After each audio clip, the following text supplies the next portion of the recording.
Happened in the 90s.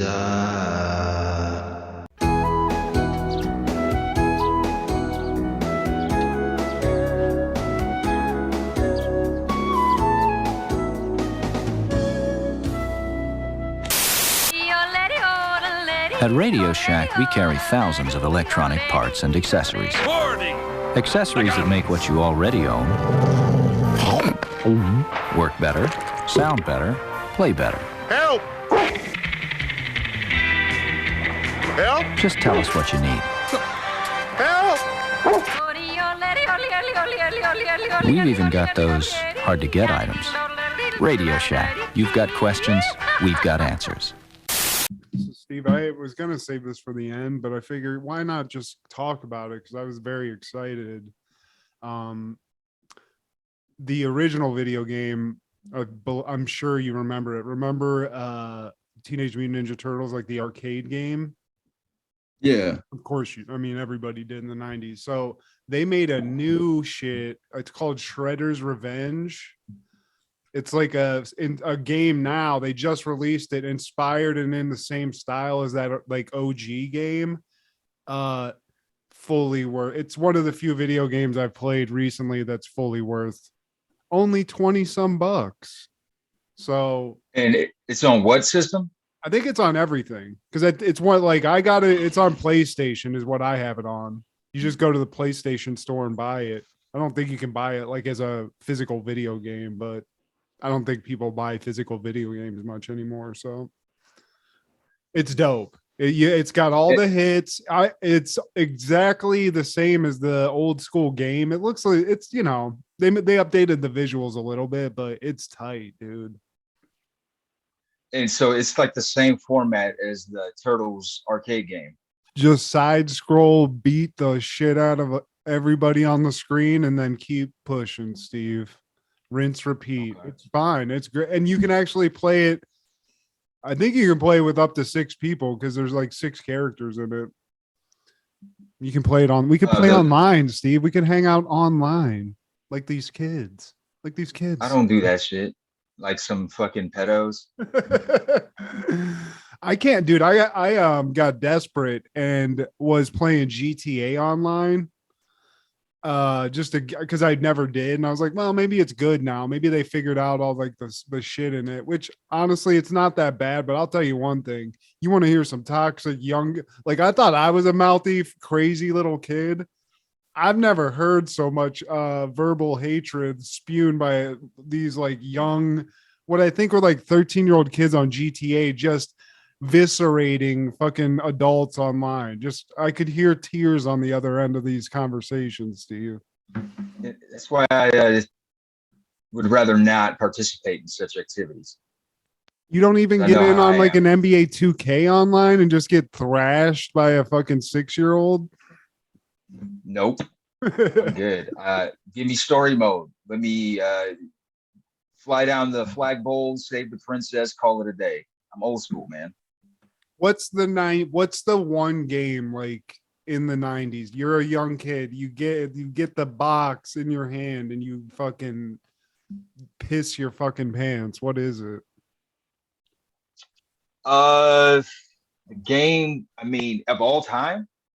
Just like in the 90s. What was that one game that hyped you? It's not like you were waiting on it, but the one that you just like, I have one that I specifically remember just because of the amazing amount of like party time I got out of it.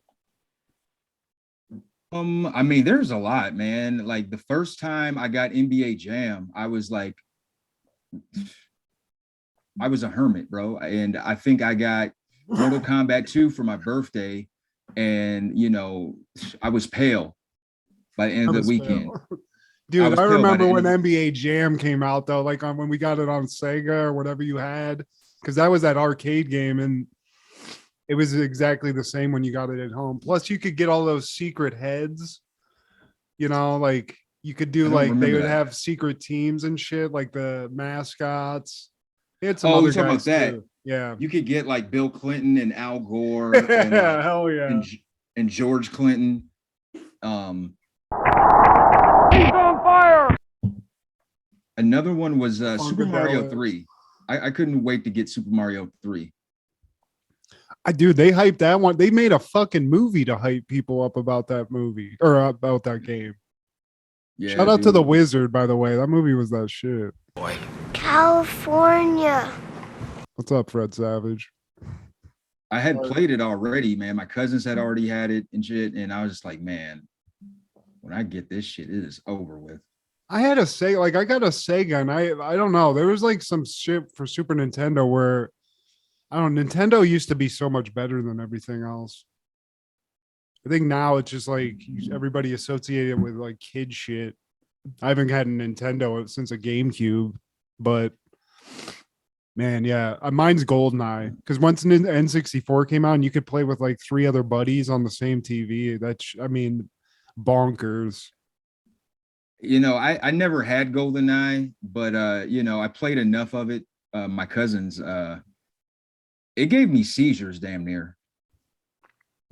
Dude, I remember we played some rich fucking kid in Perrysburg. I don't remember who it was, but he had like one of those home theater systems that was like legit, like a theater in somebody's living room with like specialized seats, a huge screen. I mean, the screen had to be, I mean, I don't know, of something of like you'd see in cribs, you know?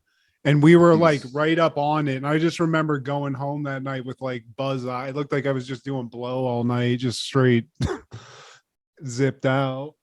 Like it wasn't Devon's, was it? I mean, dude, it might have been. Like, did he have couches, like tiered couches and shit? No, not tiered couches. He just had a fucking huge house, man. Dude, this motherfucker, I don't even know what it is. Shout out to the rich motherfucking kid that I was hanging out with back then that legit had like, he had a fucking theater in his house. That was one of the nice side, just like a nice little treat on top of living in Perrysburg, Steve. You know, you get to see what the upper echelon was working with, you know? It's inspiring. Couple of Owens, Illinois VP's kids take you over to their house. It's like, oh God, you have an indoor pool? Wow, this is cool. Can I work for Owens Corning? I don't even know what the fuck they do. What do they do? They make well, I think they make more than fiberglass, but that's when my dad worked for them, they were making fiberglass. They make money. That's for goddamn sure. They made so much money, they had to like settle lawsuits because they used asbestos back in the day, and they still are standing. They're still a company, you know. It's like, sorry about that. I remember Pink Panther being used as their mascot. Was that? Yeah, it's true. And I never understood that, because then there was a Pink Panther movie as a French guy who was a detective, and there was a Pink Panther. It's like, how did a fiberglass company co-opt this character? Why? Because the fiberglass was pink, I guess. Yeah. What does George Leroy about that? I'm not sure. Crack is also pink. The good guy. Really? Is that what's in that pen, Steve? Hopefully. This is an intervention. Steve, this is how your a fucking crazy crack smoking behaviors affected me negatively. I've laughed a lot, so thank you. I have that effect on people. It worked for Richard Pryor. You know, the day we're shooting this is the anniversary of Batman Returns, man. It's the 30th anniversary. That may be the best Batman ever made. Yeah, I just really like Joker a lot, especially Jack Nicholson. But you do have a strong argument for it because, you know, Michelle Pfeiffer's sexy. Danny DeVito. So good, dude. Everybody in it's doing. Even, do you remember Chris Walken's in it? I was going to say Christopher Walken. And looking psychotic as fuck in that movie. Not only is he acting crazy because he's Chris Walken, he's got like Mr. Wizard crazy, like freakazoid hair, like white hair and shit. He looks crazy as shit. The screenwriter wrote that role for Danny DeVito, like with him in mind. I mean, if you just picture Penguin as a character, you can't really do any better than I mean, that was one of the greatest villain portrayals of all time. What a weird fucking direction they went. They just went for it. Motherfucker even had flipper hands and shit. I didn't realize Pee Wee Herman was in the movie. Paul Rubens. He played Mr. Cobblepot. He played the Penguin's father, who ended up you're right. sending him away. Like they were ashamed of him. Yeah, they throw him in a fucking river. Dude, that movie's dark as shit. That was a kid. That was like they marketed that movie to watch for kids. That's crazy. Yeah, and something I didn't realize at the time, they actually pulled their McDonald's promotion because of that. It was too dark. It had a PG-13 rating, but because of the dark theme, they're like, McDonald's is like, no, man, we're happy, we're shiny, we're bouncy, we're gleeful.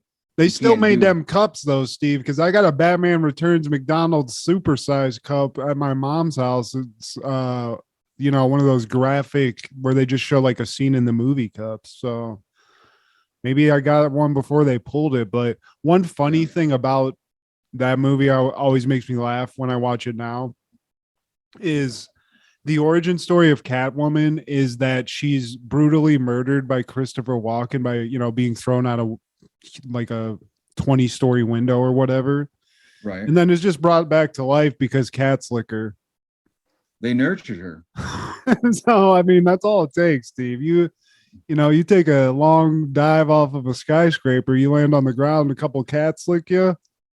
You're better than new. You got a good attitude. You got a sexual attitude, ability to sew pretty well, and you can get out there, Steve. Yeah, man. You can handle getting thrown out of windows better because of your paws and cat-like reflexes. You know how to land better.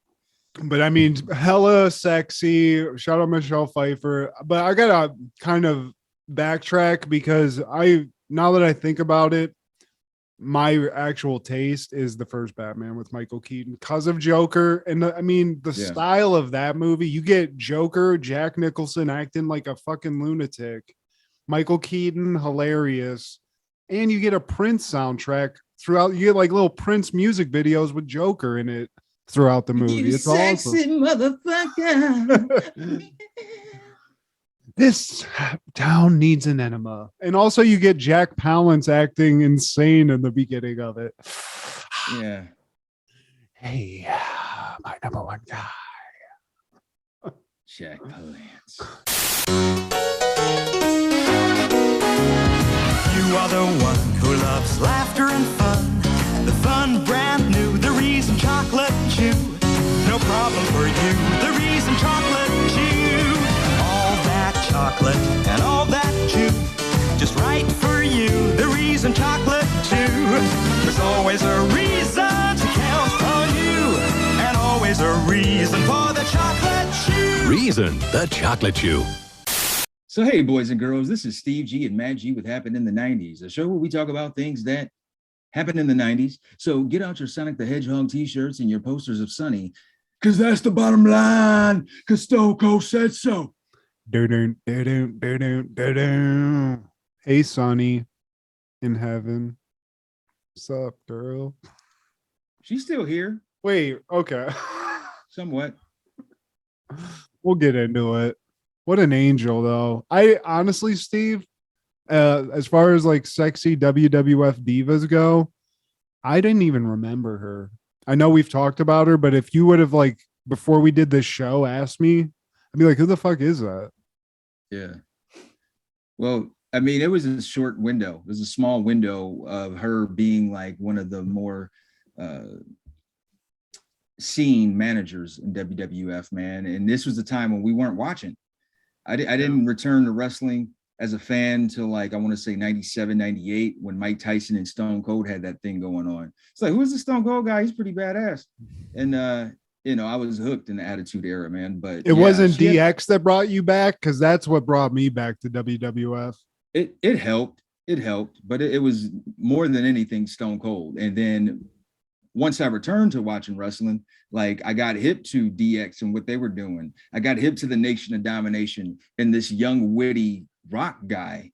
He's always saying he's pretty cool. He's got a cool haircut. He wears those shirts like you see on the No Limit videos. And Ken Shamrock, man, he was in UFC. He's a fucking badass, man. He looks crazy. He is crazy.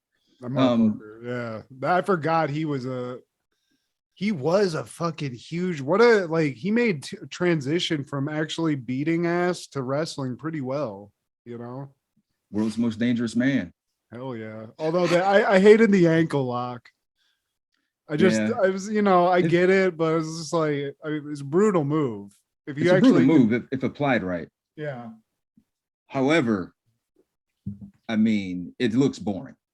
Yeah. And it's called the ankle lock. Hated it.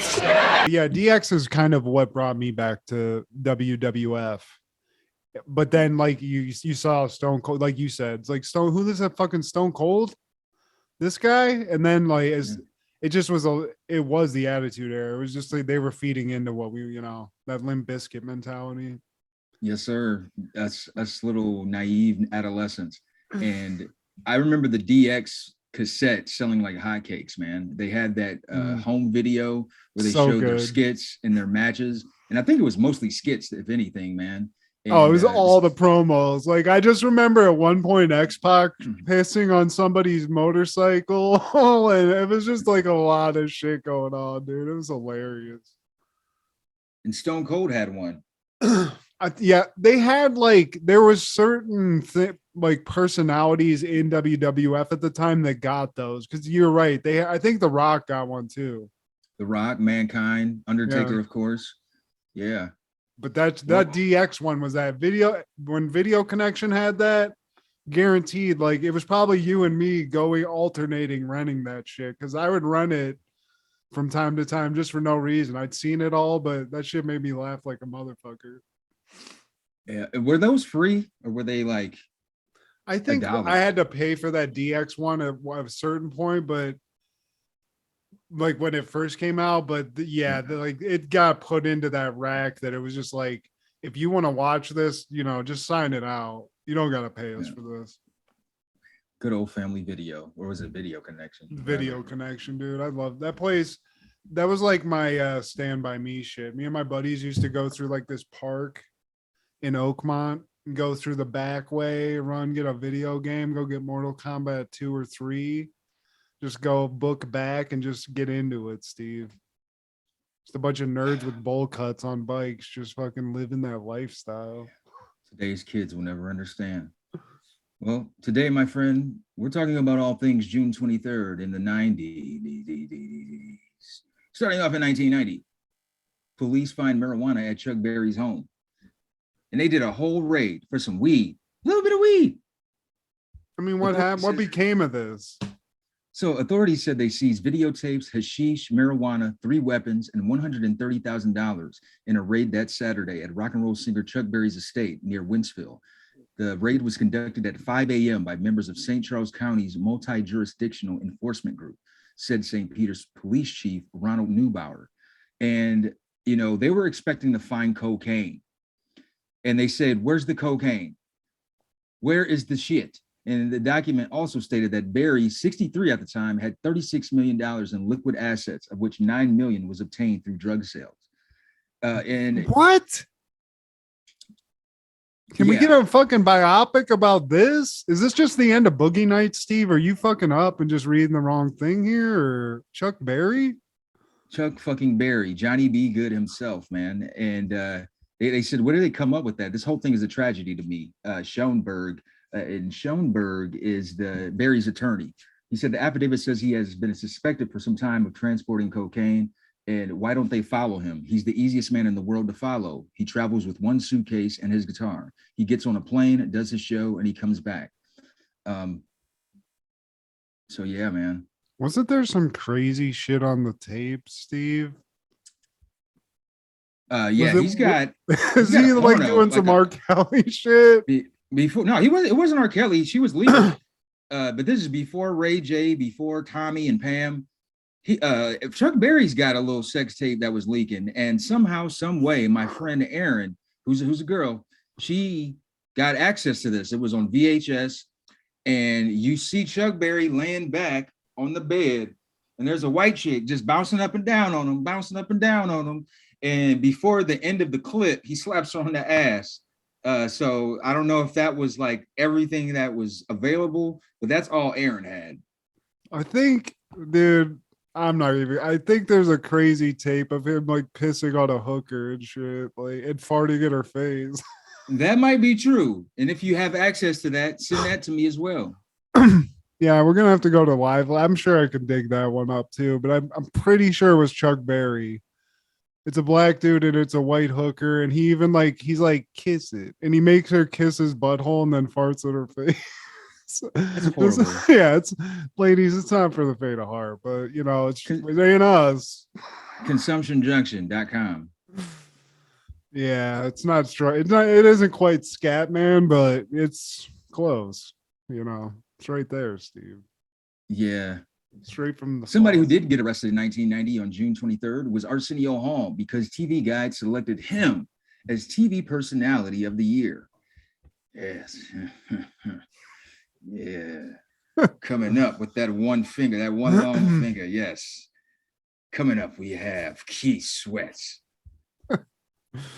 Dude, you wish you had that style, though. I wish I could rock a fucking purple coat like that, Steve. It'd look ridiculous. Yes. Straight you got a long Arsenio finger too, Steve. Can't get the flat top like I used to, though. No, it's all right. That following year, though, in 1992, Sonic the Hedgehog is released in North America on the Sega Genesis platform, beginning the popular video game franchise.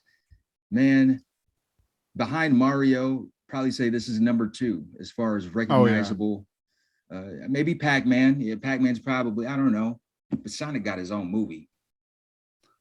Sonic was just, I had a Sega before. Well, I had a Nintendo, like the OG Nintendo. So Mario was my guy, but I got a Sega before I got a Super Nintendo, and that shit. Yeah. I was a Sonic 2 guy, though. I don't know. I'm sure I have played the first one, but that second one was insanity. The second one was better, but by the standards in 1991, this was a break from what we were used to from the 8-bit graphics of Nintendo. I mean, 16, Steve. They doubled the bits. They doubled the bits, man. Remember seeing a game like Sonic the Hedgehog? Because I remember some dude, like my parents were like hanging out with some family, so you're automatically hanging out with their kids. And some family we knew, they had like an older son that was like probably like 15 at the time. And I was probably, when did Sega Genesis come out? I don't know. But he had one, and he had that game Golden Axe. I remember that. It's just a game with like fucking Conan looking dude. It's like Lord of the Rings kind of shit. But I feel like that was in Nick Arcade before. Yeah, it was for sure. But he had that, and he had a game Altered Beast where you were a guy and then you would like transform into an animal. And I remember thinking this is life changing. Look at the graphics, Steve. Look at the graphics. Once again with the finger. Sega. And they had that. Yes. See, every time you fucking launched a game on that, I love that. You got that same little sound bite. And you didn't have to blow in the cartridge. You didn't have to get hydrogen peroxide. You didn't have to jam it up against the rim of the fucking thing of the door. Try to all these. Did you ever? Mine was 3 clicks. Da da da da da da. And you would hold in the last one long, let it go, close the door, and then hit power, and then it would work. Dude, Steve. There's so many ways to rig that thing. And I've done that. I actually had hydrogen peroxide. I'd take a Q-tip, hydrogen peroxide, and like call myself cleaning the insides of the cartridge. But yeah, man, Sega Genesis and Sonic, that was a fresh release. What's so funny? It's just fun. It's just hilarious. Like the stupidity. Like, yeah, this is gonna make this game work. And honestly, I don't know what the actual electronic explanation is, but everything we said at one time worked. It worked. Blowing in it, that was usually the winner. A couple of blows. Yeah.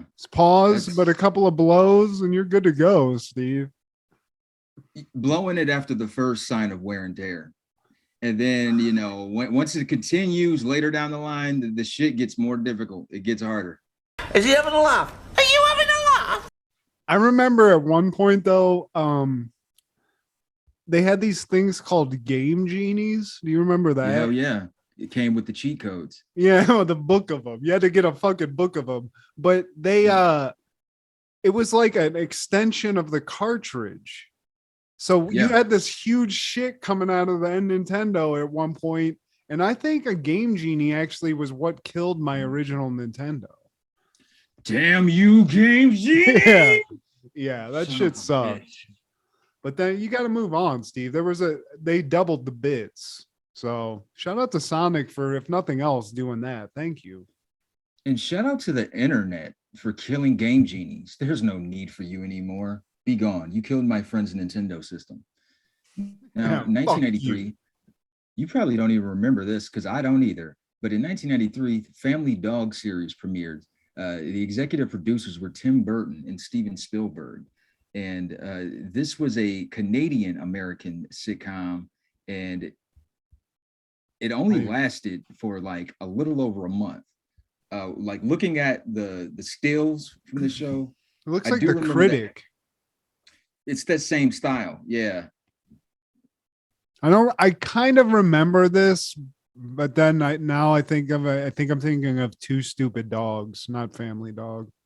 It kind of looks like that too, but it was like highly anticipated because it was Tim Burton and Steven Spielberg, and they had talked about this idea, this project since like the 80s, and it was a part of something else called Amazing Stories on CBS or whatever, and it broke off and became its own thing. It's kind of like Liquid Television and Beavis and Butthead. Okay. Strange. I mean, yeah, I'd just say the names and shit. I'd be like, hell yeah, what is this? But I don't remember like, this shit at all. You said, what was it on? It was on CBS. Okay, well, that makes sense then. Exactly. And it started June 23rd, 1993, and it ended on July 28th, 1993. That's crazy. I mean, Steven Spielberg was in the animation game, though. He did like Animaniacs and shit, so he produced that. Yeah, they even had a Super Nintendo game for this fucking short-lived sitcom. I mean, it's Stevie Spiels and fucking Tim Burton, Steve. I mean, you got to give them whatever they want, you know? I bet the game might have been better than the fucking show. I mean, the design looks like it was put together by my 4- and 6-year-old cousins at the time. And remember Earthworm Jim? It kind of looks like that. They had like crazy shit on that, like the animation on that. I guess 90s they all had a lot of similar animation, maybe. And Danny Elfman, he did the theme music for this show. Damn. Should have just made a movie and been done with it. Pretty much. Well, that following year, 1994, Clash of Champions 27 is airing through the WCW on TBS. And they did this in Charleston, South Carolina, North Charleston Coliseum. And I'm only bringing this up because it's ironic that Stone Cold, or at the time he was called Steve Austin, Stunning Steve Austin is going up against Johnny B. Bad. Damn, what? Yeah. King of the Ring. Is this a glitch in the Matrix, Steve? I believe so. This was the second to last match of this Clash of Champions. It was Johnny B. Bad, and he ended up beating Steve Austin by disqualification. And the main event was Ric Flair versus Sting for the 19th time. Let me guess. Ric Flair got crazy, sweaty, possibly bloodied up hair. Sting's makeup peeled off almost completely. And Sting won. Sting lost. Yeah. It was supposed to be a unification match, and Ric Flair was the world champion. Sting was the international champion. And, wow. Okay. Yeah, but Rick, he got the best of him, man. But 1995, Pocahontas premiered in theaters. An English soldier and the daughter of an Algonquin chief share a romance when English colonists invade 17th century Virginia. Mel Gibson, Linda Hunt, Christian Bale, Irene Beddard as Pocahontas. This is not one of the 90s animated movies that I was into. Yeah. I'm sure it's like people are hating on it now with like cancel culture and shit. I'm sure like the tale of Pocahontas is kind of whitened up, you know? Well, in fairness, Disney did consult actual Native Americans for their expertise on living as a Native American. And I guess that helps add some authenticity to it, but it's still Disney. I just checked out. We grew up with like Aladdin, Lion King, even Little Mermaid. I was a Lion King kid, but you age out of these things. At least boys do. I think girls like kind of stick with it a lot longer, but I don't even know that I've seen Pocahontas in full. I've seen parts of it, but I don't know if I ever will. It doesn't help that Mel Gibson is the one of the voice actors. Yeah, I mean that's tough. You're never gonna get back. Like Mel's just out now, complete. For me, yeah. I haven't seen him in anything good, so I mean, I don't remember what happened. I just remember liking him a long time ago, but it is what it is. I will say one thing that I saw that's very cool. This is kind of just because Pocahontas is a Native American story, but I recently saw a preview that I had no idea this movie was coming out. They're making a Predator movie set during the time of Native Americans. And then it's like a tribe of Native Americans that are out and they actually fight Predator. It looks insane and awesome. And it's based on the Predator franchise? It's straight Predator, dude. It is Predator because they're like out stalking something and they look up and then that little triangle thing fucking shows up on a dude's chest. It looks tight. I hope it's good. I mean, I only saw whatever the preview is that's out now, but I love me some Predator. That happened in the 90s. That shit was dope. The one with Danny Glover, dude. Did you ever see that one? The Predator 2, I believe. I haven't seen that in a while. Or if I did, it was in parts. I don't remember. It is crazy. It's got crazy Jamaican gang. It has fucking a lot of sweaty Miami fucking gritty action. And it's got Gary Busey pre-motorcycle accident just at his tip top. Well, sorry. Back to Pocahontas. Like in 1995, on that same day, Jon Stewart airs his final show. We're doing wrestling today, man. I forgot, dude. I'm sorry. Don't message me saying, hey, we need to wrap up. When you taking us to Predator, we talking about Pocahontas. Like, all right, I mean, remember this. All right. So 1995, that same day, when Pocahontas airs in theaters, Jon Stewart airs his final show on MTV. And David Letterman is the guest, and it's rare because David Letterman hardly shows up on someone else's show. But especially then, yeah, especially man. And young Jon Stewart, and this is Dave, circa 95, imparting his great wisdom. And yeah, man. That I don't remember that show too much. I don't what was it? What was it? A skit show? It was a variety show, and he would have musical acts on there, and he would have his interviews and stuff. The final episode, it was like a claymation like skit that he had where he does the voiceover, like him and another one of his co-stars. But yeah, I think of like Wienerville, but condensed in a half-hour format. I didn't like Wienerville that much, but I remember because I don't think I had MTV that long and this was on, so I wasn't like clued into some of this shit at this point. So the previous day on June 22nd, they featured a live performance by American rock band Marilyn Manson for their songs Lunchbox and Dope Hat for their debut album. And it sparked nationwide controversy after the frontman Marilyn Manson set a Bible ablaze on stage. And the band finished their set by throwing instruments around the stage and ended with a piggyback ride off stage on Jon Stewart. Nice. Yeah. That's bizarre. That's a bizarre duo. You don't pit Jon Stewart and Marilyn Manson like in the same room, but hey, that happened. I wouldn't trust my daughter in the same room with Marilyn Manson. Wouldn't trust me in a room. So, but yeah, on that same day, who probably did not see that final episode of Jon Stewart show? I don't know, Stone Cold Steve Austin? Probably Jonas Salk, American biologist and physician, born in 1914. He dies of a heart attack, of a heart failure at the age of 80.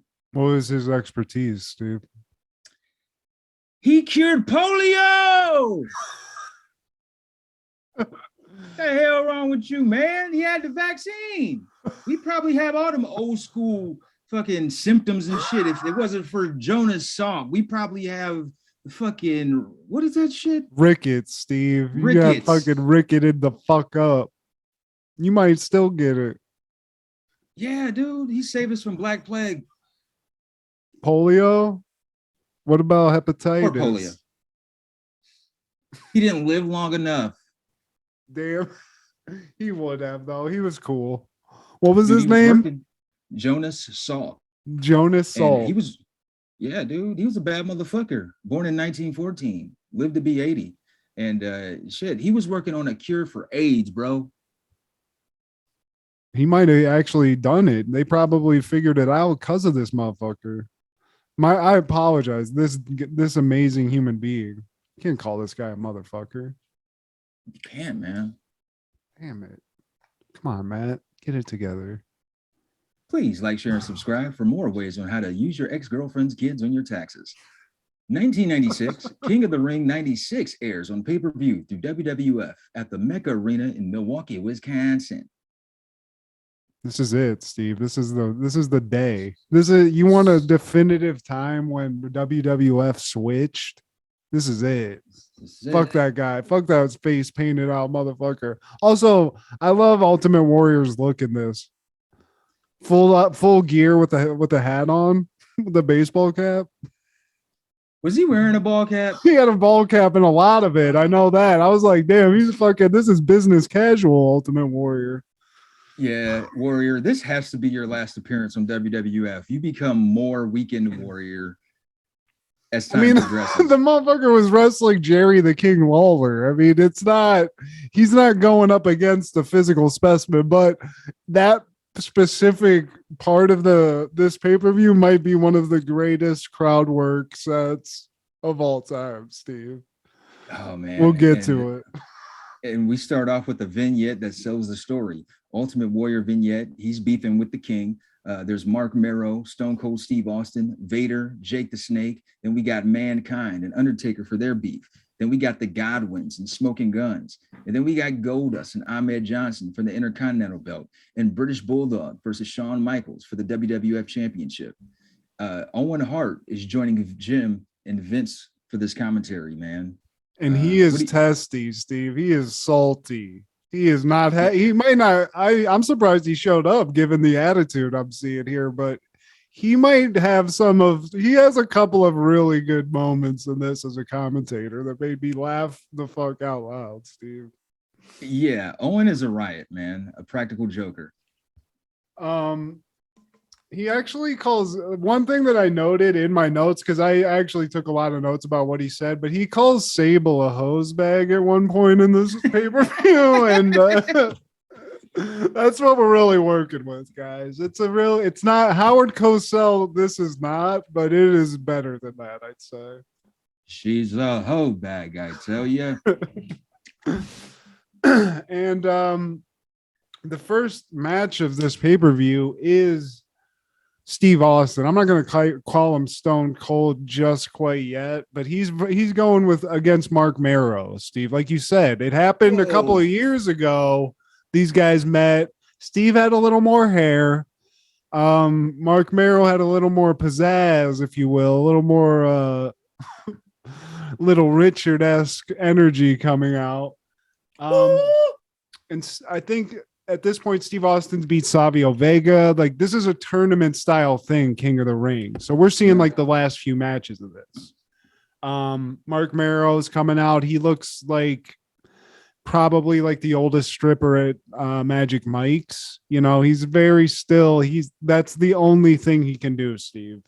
On his last leg. But in WWE, he's not Little Richard. He's the wild man, Steve. He's wild, but he's got Sable. So, I mean, at the end of the day, who's winning this? You know? I will say, man, Merrow, he does a front flip over the top rope on the Austin outside the ring, man. And that was pretty badass. You know, he's an athletic guy. I mean, he couldn't have made it to the point he made it without having like some skill set.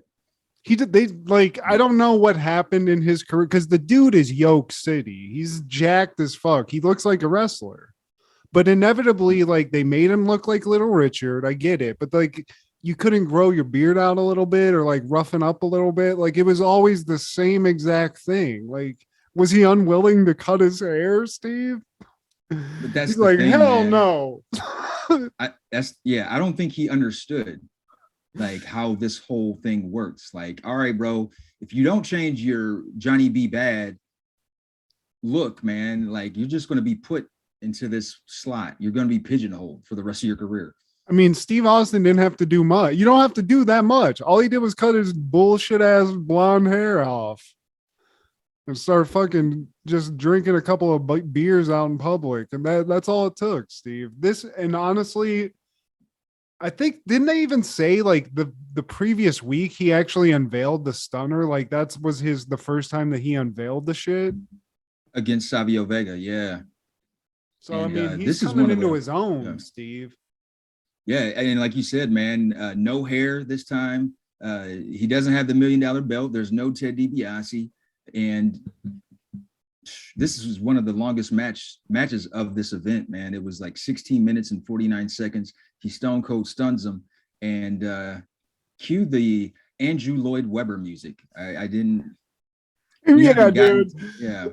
The one thing that I love about this pay-per-view is that every time somebody comes out, they have like these I don't even like royal ring boys that have to open like these doors out, dude. It is so ridiculous. And it's just two guys that they found at like a Gold Gym. They're like, hey, can you wear this goofy outfit and just open these doors? Cool. Here you go. Here's a free pass. Pat Patterson picked him out. And now Doc Hendricks is interviewing Jake the Snake, and he dropped some Bible scriptures and shit. This is basically like him trying to get back on his good foot.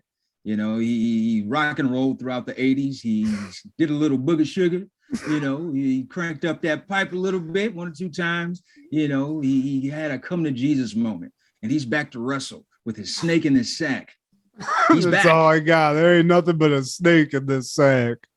Yeah. Fuck those drugs. I'm here for God. Which I forgot like that he was being open about this. Now we know the extent of what was going on, but they were actually talking about it in like the show. It's crazy. I mean, and they poke fun at it. You know, I think Stone Cold mentions it. Jerry Lawler has mentioned it. Owen Hart even says some little fly shit about his drinking problem, man. Yeah, I mean, Stone Cold definitely says some shit about it. And just a side note, just something that I found heartbreaking that my wife said to me while we were watching this is like, she said I look like Jake the Snake, Steve. She's like, she said it, Steve. She said it It's as a only joke, mustache. but it got inside my head. And now I'm like, oh God, I'm falling apart. You know, I have to reface some shit now. And his match is coming up, Big Van Vader with Jim Cornette, Corny. And they say the match was 3 minutes and 34 seconds, but it seemed like Vader was kicking his ass for at least 5 minutes. And Jake, he wins by DQ because the referee was a pussy. I had never seen no shit like this. It was ticky-tack as fuck. It was the most ridiculous, especially for a WWF ref. It was like, what? Yeah, dude. He's about to give him the DDT, and as Vader's going down, he yanks the ref. Like, I feel like that's been getting a pass. That's gotten a pass before, but I mean, it's Vader though. They were like, come on, man, hook him up. Jake's really had a tough time, okay? And Jim Cornette in his hot dog in the stick outfit, you know, he's looking great. Vader, though, I gotta say, the most terrifying fat person of all time, Steve. This is the most terrifying individual that you will ever see in a hot dog eating contest. I think what does it is the mask. If you saw his full face, be like, oh, it's Leon. Yeah, right. He's like, man, you're cool. But yeah, you're right. It's the weird S&M mask. And the fact that he's fat, okay? Vader, Big Van Vader, sir, you're a great wrestler. But the fact he's some fat guy and he's just constantly like jacked out. It's like, this is weird. This guy is off. I'm out of here. And he was another stiff worker, man. Like he renders Jake useless for his next match because apparently Jake has bruised or broken bones now. He's got, it's brittle, Steve. You know, all the drinking, all the drugging, all the whoring. He just had fucked a prostitute last night that broke his rib, and there was a crack. And Vader, you know, he got slammed a good 5 or 6 times. So his ribs are all fucked up. Stone Cold's fucking mouth's all busted up. Mero busted him in the chops. Apparently he has to go get some stitches, I think is what they tell us. They can't even do anything for Jake. And, you know, there's no painkiller strong enough. They don't want to like get him off the wagon. Did he knock any of the badass off me? Oh no. All right. On to the next match. So Jake's moving on, or we don't know. Cause like, they're like, there's no way. There's no way. So we don't even know, Steve. This shit might be over with already. But we got to keep moving. Jake. He's got the heart of a champion. And the next match is just kind of, this is insane, Steve. I forgot the Godwins existed. I forgot this. And I don't like it. I don't like Hillbilly Jim. I'm out of that. But the Smoking Guns, Steve, this is like one of the gayest things I've ever seen. It is just, this is like a strip club brought to life. This is insanity. Yeah, this is anytime somebody does a cowboy gimmick, it's just corny as fuck. The only cowboys I fuck with are Jerry Joneses. And you remember whenever I saw Smoking Guns, they remind me of that fucking cartoon, The Cowboys of Moo Mesa. Such a stupid fucking cartoon. I hated it so much. It was so fucking who made this shit? How did it get clearance? And also just like, okay, they're cowboys.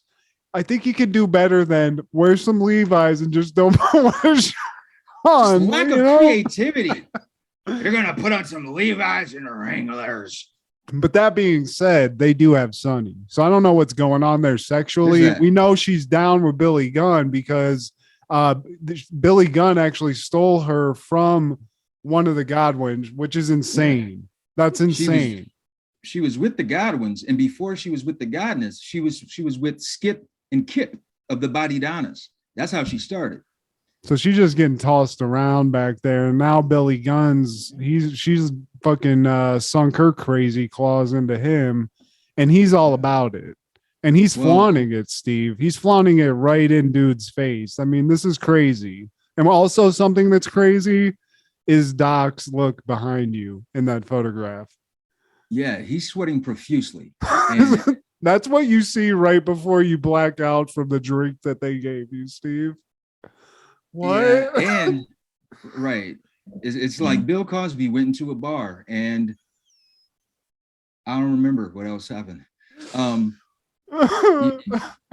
But yeah, man, it looks like Sonny has been shared throughout the locker rooms. You know, roosters say cock-a-doodle-doo.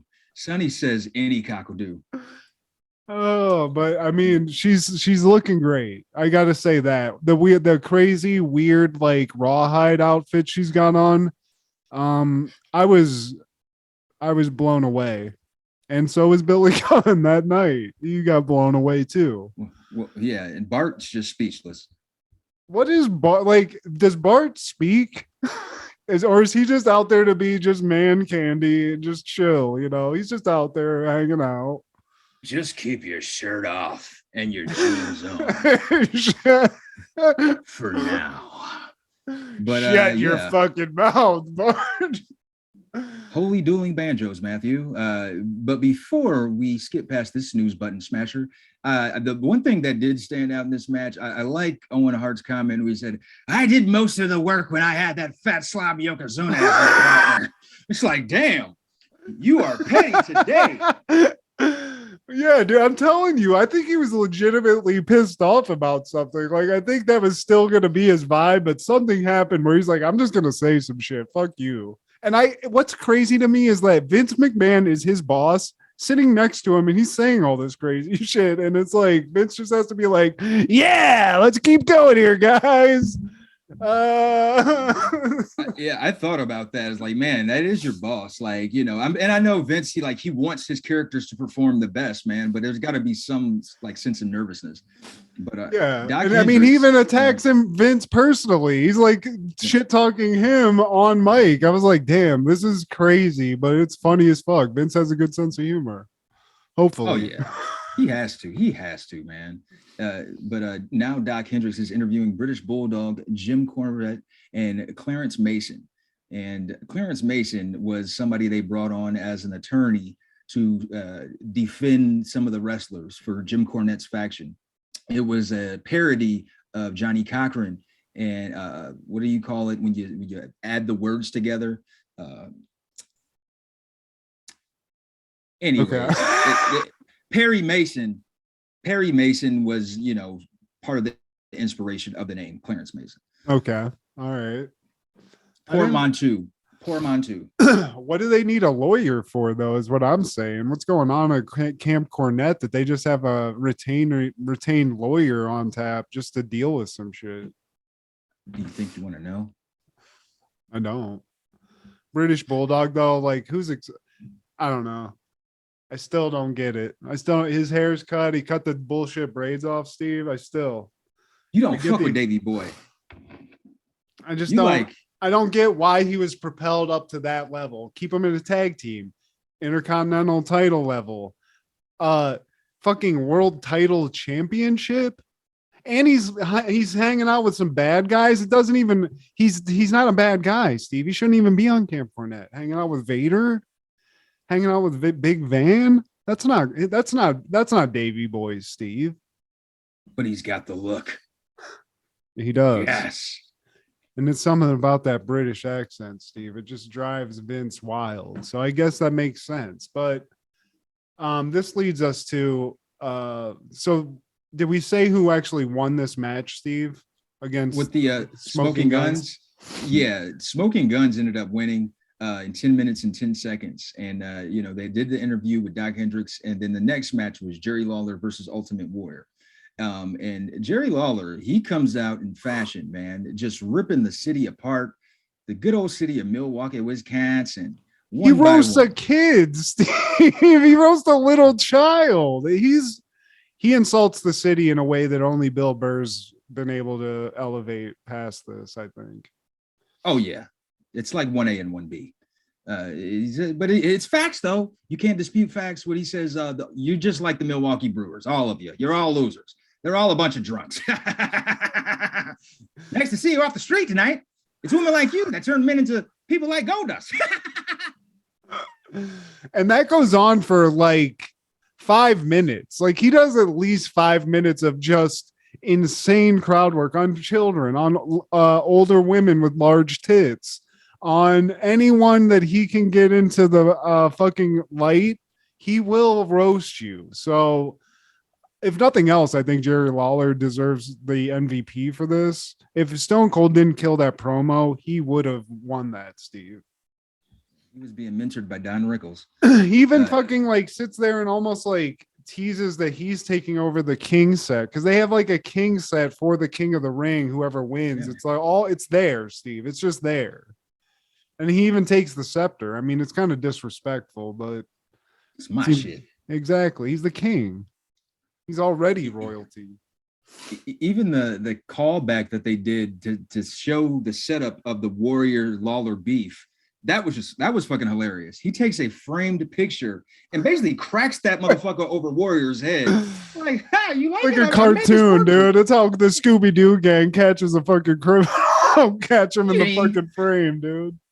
Gee, Scoob. I also love that one thing that I noted also, the Warrior still has a signature airbrush duster that I love. I'll never forget that. I wish I could own one of those.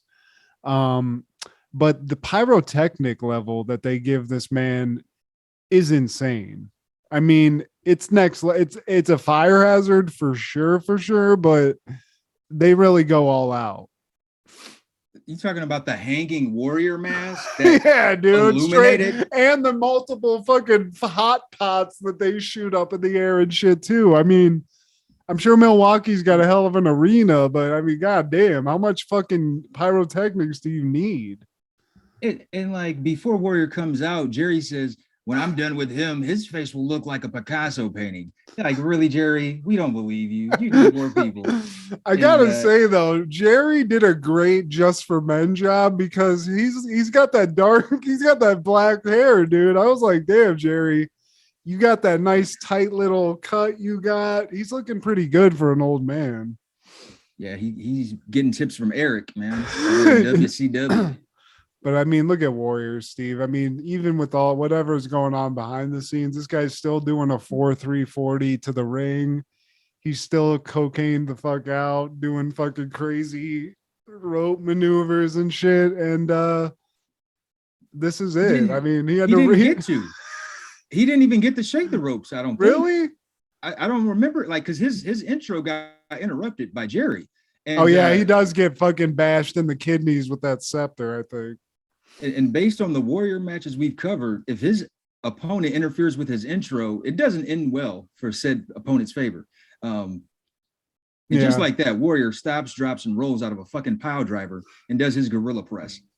Yeah, I mean, he gets his ass whooped for a good like 5. I was like, damn, fucking, is Lawler about to just fucking cream this dude? Because he puts the screws to him. He does. He gives him a fucking pile driver. He fucking hits him with a scepter at least 5 fucking times directly to the grill. Chokes him with his wrist tape. Yeah. I mean, that's what I like, the schemer wrestler, Steve. The eye poker, you know? He's got all those little tricks up his sleeve. And that's what Jerry Lawler, he's a good scumbag, you know? Yeah, but not a big enough scumbag to win this, man, because Warrior just pogo stick jumped out of that motherfucking pile driver. Like that bitch was a hoe. And there's not enough testosterone in the world for Jerry Lawler to take to actually beat Ultimate Warrior. It's not going to happen. And Warrior gets the pin. And I recall Vince saying, "One of the all-time icons."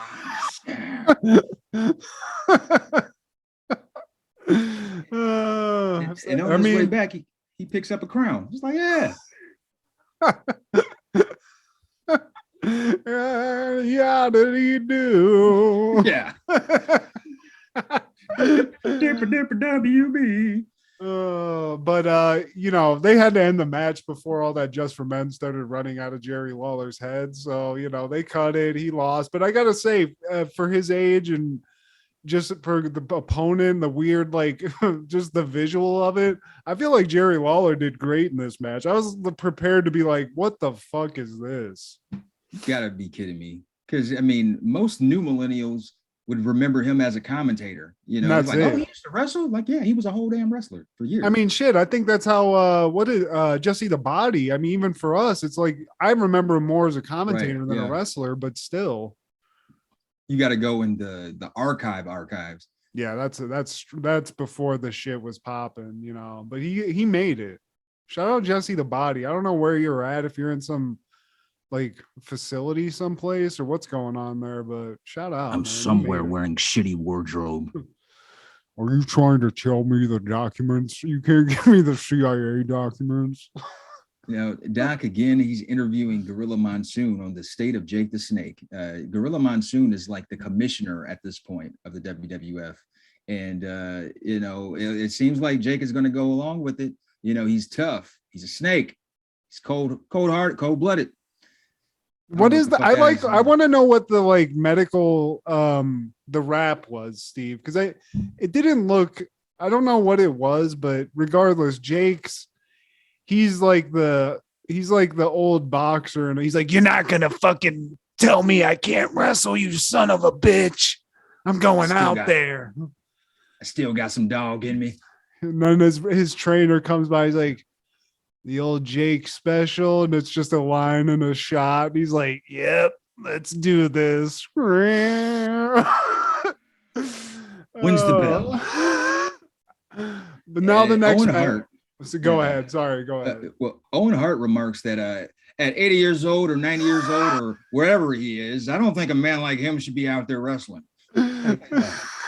Petty pants. Dude, he's killing it. He's doing that fucking bad guy announcer shtick, but he's putting in some zingers. I loved it. The Bobby Heenan role. Next match is Mankind versus Undertaker. And one thing I noted before the match actually started, Steve, I was thinking about Mankind and all the Mick Foley personalities. I'm more of like a Mankind Sacco person. I don't like this like more creepy where he's a mental patient.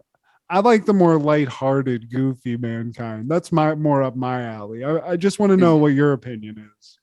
I'm the opposite. I like this creepy Mankind because it was different. You had weirdo wrestlers before, man, but like, for one, he had different theme songs. There was an intro that was very Silence of the Lambs. And if he wins the match, the song is like some classical music. And it just like he pushed the envelope with this character, man. He's one of the few that could go up against Undertaker too, because they kind of like backed themselves in their corner with Undertaker, and it was like him and Kane. Those were like the ones that could really do it. And I honestly like watching this though. He was acting really well too. Like he was like committing to like this weird like pulling his hair out and shit. It was just crazy as fuck. Exactly. Very, very tormented, and he played that role to a T, man, which is why I one of the reasons I appreciate it. Mankind, he comes out solo dolo, and Undertaker's turn to come out, and Paul Bearer, we see him, he's carrying the urn. We don't see Taker until the lights come on, and he's on the fucking top turnbuckle already. Undertaker creeps up. Yeah, he creeps up on him, and he's with the shits. He's just jacking the fuck out of his face. He is with the shits, the shites, and he is just jacking the fuck out of his face with that right hand. He's throwing him into the turnbuckle. Wow, wow, wow, wow, wow. They're on the ground. Wow, wow. Get this one. It's kind of like a Joker vibe too, because Mankind's kind of like laughing and like eating it, like he enjoys it almost. Very sadistic, very gimp. But dude, when Undertaker showed it's like a Batman thing, dude. He's like a gargoyle on the ropes. Yeah, that shit was tight. That was definitely tight. When he does the walk on the top rope. Yeah. Dude, the name of that move is called the Old School. And when I found that out, I was disappointed. I don't know another proper term, but Old School, I feel like y'all could have done better. It's a badass move. It's not easy to pull off. It's just like hated it. I always thought it was kind of dumb though, honestly, just like in practice, because you could just do the same thing off the turnbuckle and not risk like losing your balance on a rickety ass ring rope, but it does look cool. Yeah, it's not as impressive. But I will say one other thing that about Paul Bearer that I just noted in the entrance. It's hilarious because he's just like looking around sort of scared that Undertaker's not anywhere. He's like, where is he? But he looks like a textbook definition of a pedophile in this, because it's all smoky and dark, and it literally, I was like, this is some kid's nightmare. This is what he saw before the worst thing that ever happened to him. He's a pedophile. An obese, pale guy, yeah, with buckled shoes. I wonder if Paul Bearer, like, what was he doing? Was he partying? Paul Moody was a married man, and he was a funeral director, and which is why, I mean, he played this so well, man. Yeah, really. The real man. Paul Moody. Would be fucked up though if you saw this, like him as Paul Bearer, and then you had to like use his services to get a funeral done, dude. Yeah. It's like buyer's remorse. Like, fuck, dude. Sorry, guys. Paul Bearer is the fucking guy. Love you, Dad. Hey, Paul, can you get the fuck out of here, dude? It's kind of creeping everybody out. He just still always has the urn and shit. That's just him, dude. Is it cool if we excavate my grandma? That's fucked up. That he was. I didn't know he was a funeral director. That's insane. I hope he had somebody else that was doing the business, because if I showed up to to do the funeral shit and it was him, I'd be like, no, bye, I'm out of here. I'm gonna go kill Stay myself. Ready, man, so you never have to get ready. With the moves they pull off in this match are very convincing, man. Like Mankind, he runs around the ring to mash his knee into Taker's head into the stairs. Yeah, that shit looked crazy. And it was like, how do you fake that? Like, even if you pull it a Yeah. little bit, you still got to slam him into the fucking. And Taker just fucking throws the stairs on his ass, Fuck dude. yeah, because he knows he can take it. Like Mick Foley is like probably one of the biggest sadists, not named Terry Funk. I don't know, man. I wonder might what he give him- fucking felt like after these matches. Like after, especially like Hell in the Cell. Like, was he just Yeah. laid the fuck up for a week and a half after that shit? Well, there's the Jesus. Hell in the Cell, and then there's the match with The Rock, where the Rock just basically beats his ass. Like the Rock beating Mankind's ass is probably worse than Jesus Christ in the Passion. Wow, I don't I shit you remember not. that one. Like the beating the living Jesus out of the man. And Mankind at some point he starts throwing himself onto the mat repeatedly because he's a sadistic, and I don't know, it feels good to hurt sometimes. And he's constantly like making this pig squeal noise too. He'll just like randomly start screaming, and that's really kind of Yeah. freaky. Another freaky thing is there's like an old a woman in white in the front row of this match that is just has the biggest old lady tits, Steve, and I just couldn't stop looking at him. I know you Yeah. saw him. You saw Oh him. yeah, I mean you can't miss those memories. I thought they were going to pour out of her fucking gown. And Mankind, he gets the mandible claw onto Taker, who at this point has been hit over the head by this powerful urn that must weigh over a ton, but Paul Bearer has no problem lugging it around any and everywhere. And he's incapacitated, mandible claw, not responsive. 3 count, you're done. Mankind gets the win. I mean, that how many times had Taker lost at this point? Because I think just even that, it's like just doing that is you're a legend at this point. Yeah. But this is cool. I mean, I gotta say, I don't know, man. I didn't appreciate this kind of shit when I was younger as much as I should have, but I mean, Mick Foley was just fucking killing it. No matter whatever character it was, it's crazy. There was a guy who just wrestled as multiple characters in the same place at the same time.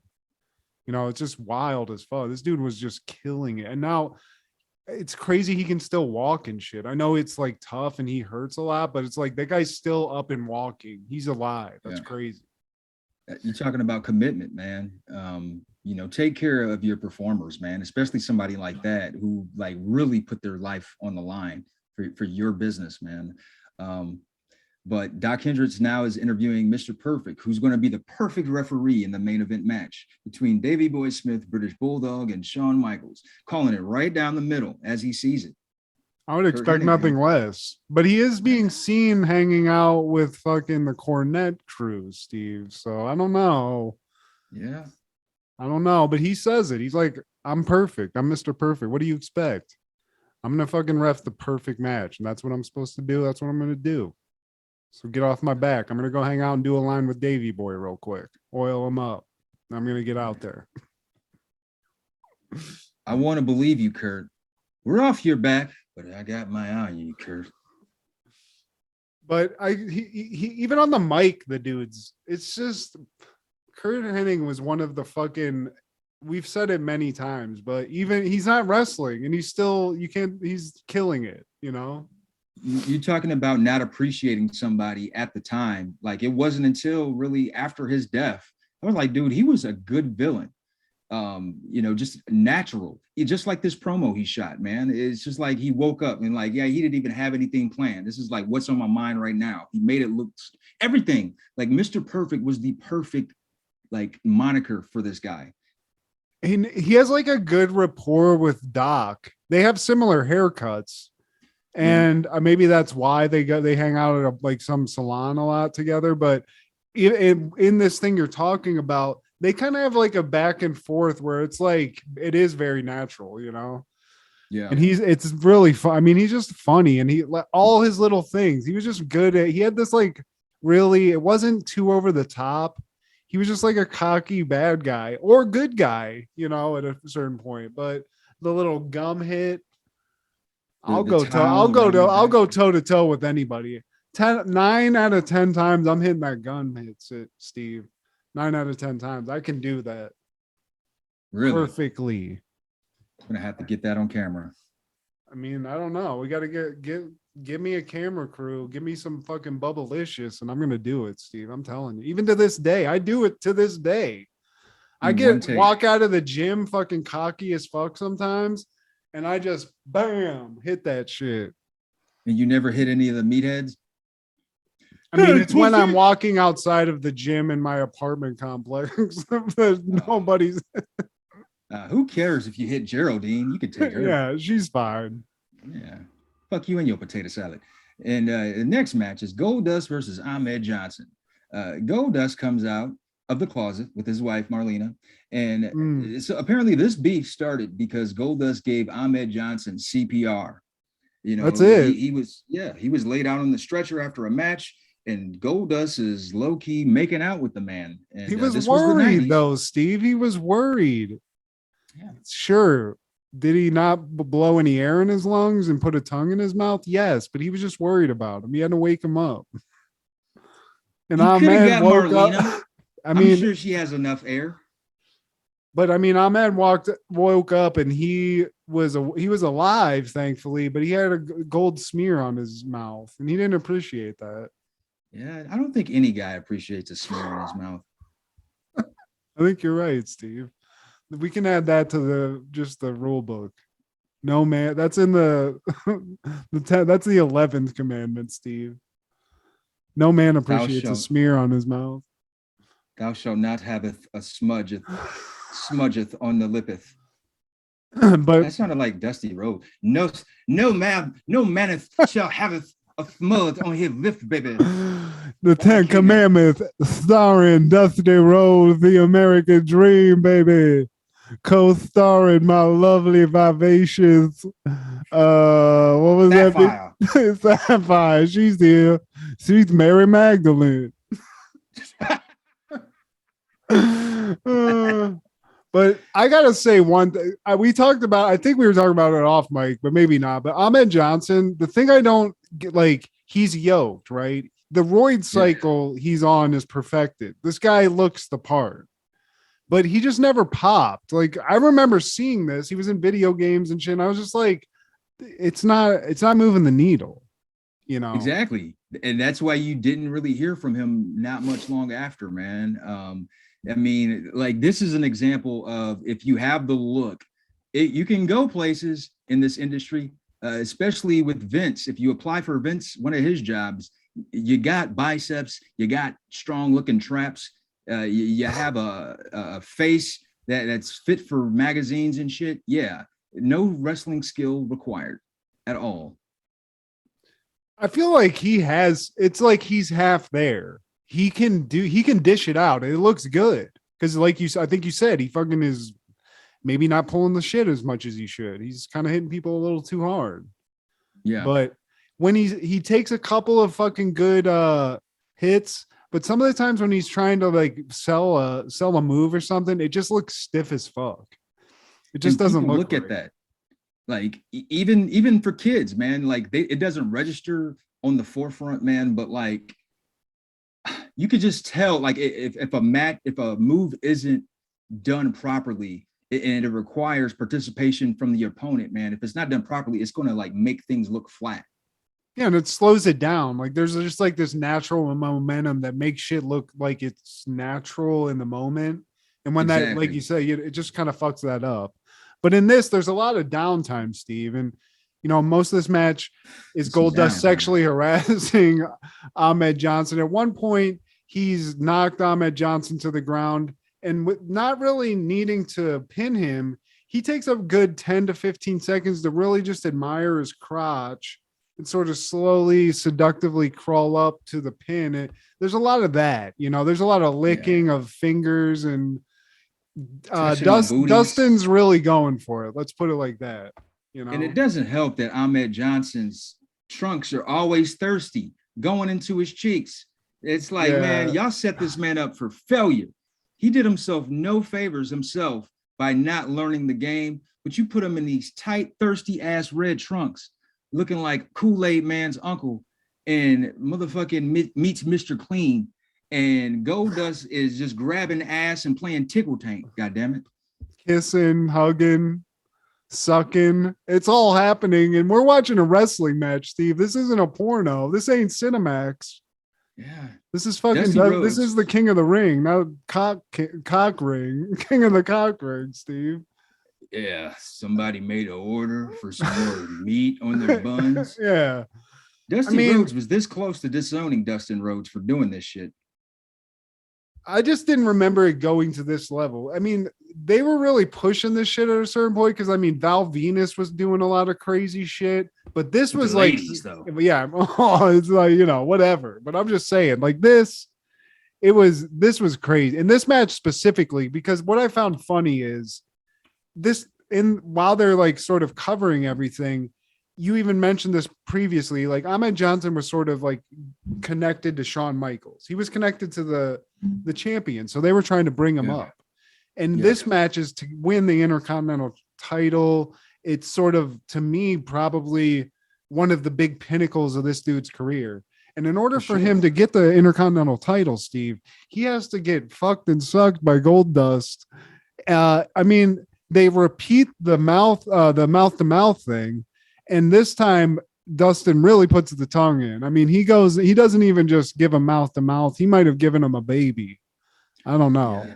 There's a lot of Gold Dustish moments in this fucking match. And this was the only image that I'm going to share from that match, man, because you just got to watch it. And Marlena's titties, though, do look delicious. Like, as always. Over that. And I like she's set up for herself because she's so hot and she has that kind of hot chick energy. Here's what most people have to be slamming even Sonny's slamming on the side of the ring.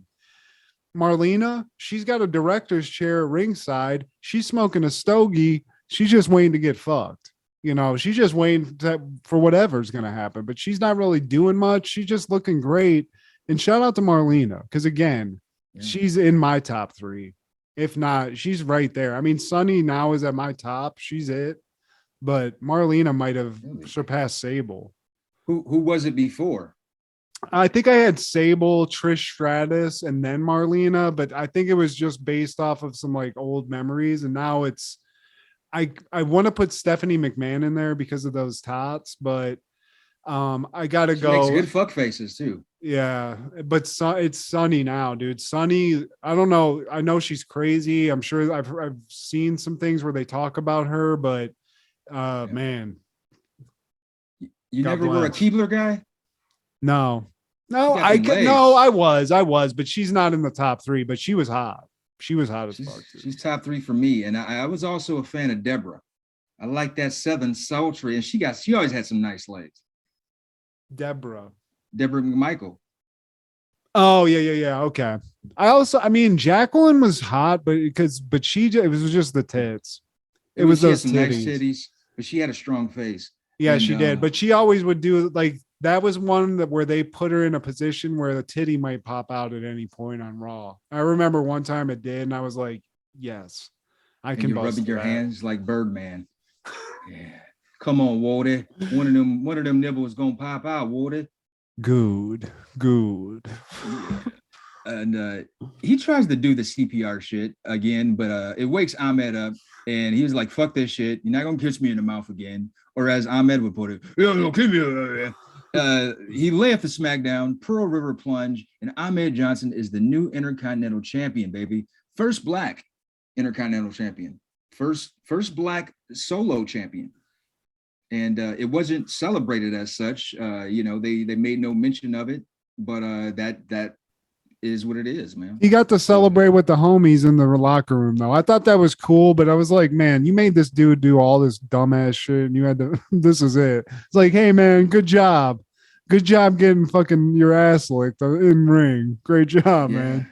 That's part of the ritual, man. You know, you got to go through these certain rites of passage. No pun intended. And Vince, it's like the carrot dangling in front of the rabbit. You want this belt, don't you? You're gonna have to let go. Just rub on your booty. You ready to earn it? I guess. What are you talking about? Yeah, you'll see. You'll see. He's gonna rub on your booty, and then he's gonna lick on the small of your back in MECCA Arena in Milwaukee, Wisconsin. It's like Requiem for a Dream. Vince is just like ass to ass. People, little boys wearing their Brett Favre jerseys. We're gonna see you get your booty, your gluteus maximus, rear end touched by Dustin Runnels. Yeah, I can buy you all because, bitch, I'm rich. Hey, Ahmed, why are you crying? He's in the back, like getting like just showering off in the mirror. He's like, hey man, are you okay? He's like, yeah, man, I'm cool, dude. Sorry. He's constantly staring at the belt to remind him, like, man, it was all worth it, man. It's like the end of Bamboozled. There, it's when Tommy Davidson's just crying in the mirror. It's just like, man, you really had to earn this one. Like Shawn Michaels just had to take a hard hit. You had to get sexually harassed for 30 fucking minutes, dude. That's wild. I would have been pissed if I was there. I've been like, man, all that? Did you have to do all that? But dude, you can't complain really, man, because he just started. Like there were wrestlers who wrestled like for a decade. Who maybe that's why they did it then, Steve. They're like, you know what? You didn't have to take 15 years of fucking bone breaks and fucking herpes sores in small venues. You're gonna have to do this. And Dustin, they're like, hey, Dustin, put on Gold Dust out. And Owen Hart's is just sitting there like, man, I could have let him touch on my booty. Actually, you know what? Oh, I forgot to mention this. So, like, he's fornicating in there with Ahmed Johnson. And Owen Hart's like, man, that could never be me. So Jim Ross calls him out. He was like, well, what do you have to say about last Monday on Monday Night Raw when he was filling up on you? And Owen's just like, well, me and Goldust, we had to talk about it. And he said that there's never been a man that he didn't like. And we just accepted that. And, we just parted ways. It's like, damn, Jim Ross, calling motherfuckers out. Oh, shit. What about that one time? He was filling you up, on Tuesday Night Titans. But speaking of Jim Ross, he's interviewing Brian Pillman, and this, I don't think this is his first appearance, but it's his first pay-per-view appearance. And there's a Jeffrey Dahmer reference. Brian Pillman. Did he have to do the full 8-ball before he came out? Because he definitely did. This seems like this was the end of Dirk Diggler, Boogie Nights, Dirk Diggler status, Steve. Like that coke psychosis where you don't even know paranoid. What's going on. Yeah, dude. Yeah. Somebody's always after you and shit. This was a cry for help. This was not a fucking promo. And if did anybody celebrate this when he went to the backstage, or was everybody like, dude, what the fuck was that? Man, it made me laugh because Jim Ross asked him an honest question, like, how do you think you're going to fare against this roster in WWF? And Pillman just grabs him. Listen here, you stump son of a bitch. And because I'm going to rape and pillage the WWF. I was like, damn, dude, this dude said he was going to rape the WWF roster, dude. Like, time out. It's 1996. Yeah, man, we can't. What are you doing, man? What the fuck are you doing? He said, I'm Ryan F. and Pillman. And I say, you hear Jim Ross off camera. He's like, trying to put the mic away. He's like, dude, what the fuck, dude? Shut the fuck up. Like, calm down. This is for play. Yeah, but this is the energy of the end of Boogie Nights, Steve. This is the tragic side of the coke binge where it's like, oh, the fun's all over now. It's just all bad. So Brian Pillman, he's gimped up. He's coming in a little. This is like, he's still gimped up. This is like the same thing with the gun, right? We haven't gotten there yet. That doesn't happen until 97, but this is summer of 96. So he's going to join the Hart faction. He's going to be a part of that, even though he's not a Hart. He hasn't married into the family. He just joined them. And I can't remember the backstory for that, but it serves as a setup to feud against Stone Cold. Stone Cold and Brian Pillman had a history of being the Hollywood Blondes. And Stone Cold would end up having a feud with Brian Pillman and Bret Hart and Owen Hart. But yeah, man, this leads us into Stone Cold match. Speaking of the devil, and it's Stone Cold Steve Austin versus Jake the Snake Roberts.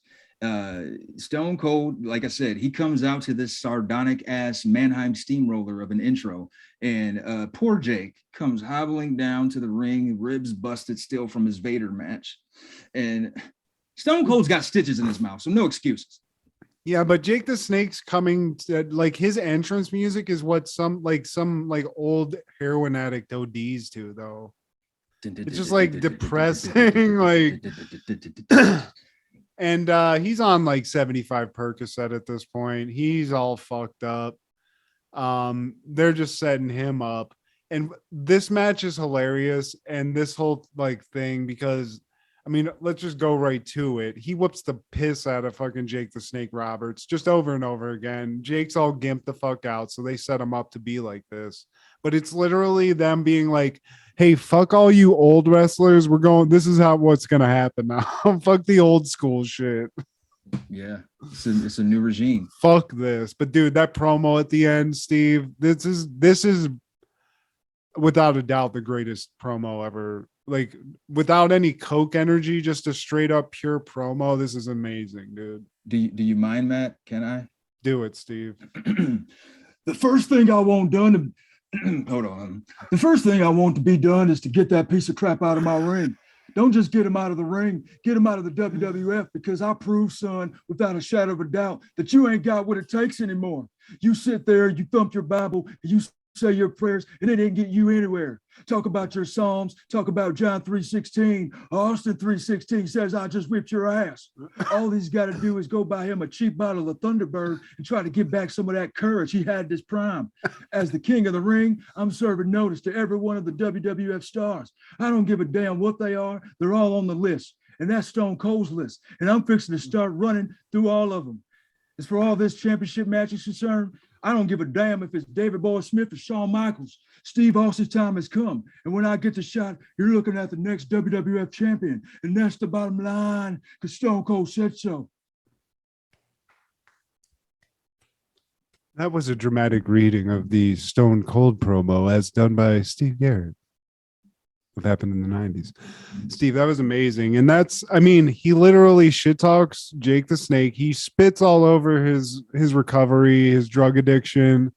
He spits all over his legacy. And I love this. I love it.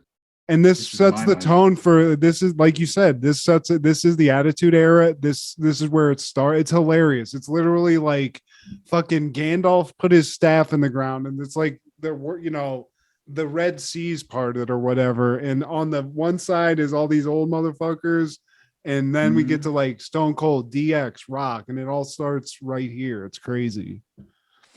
And especially when you see it in hindsight, I didn't watch it at the time, but like knowing what we know now, it's like, dude, this set the precedent right here, man. It was crazy. It's just like, it's cool also when you know the backstory of Steve Austin and his wrestling career, where it's like he was putting in all that time, the Hollywood Blondes. He looked, he had all these different personas, and finally it all fucking clicked. They figured it out, and now he's, without a doubt, I mean, top 5 of all time, if not top 2.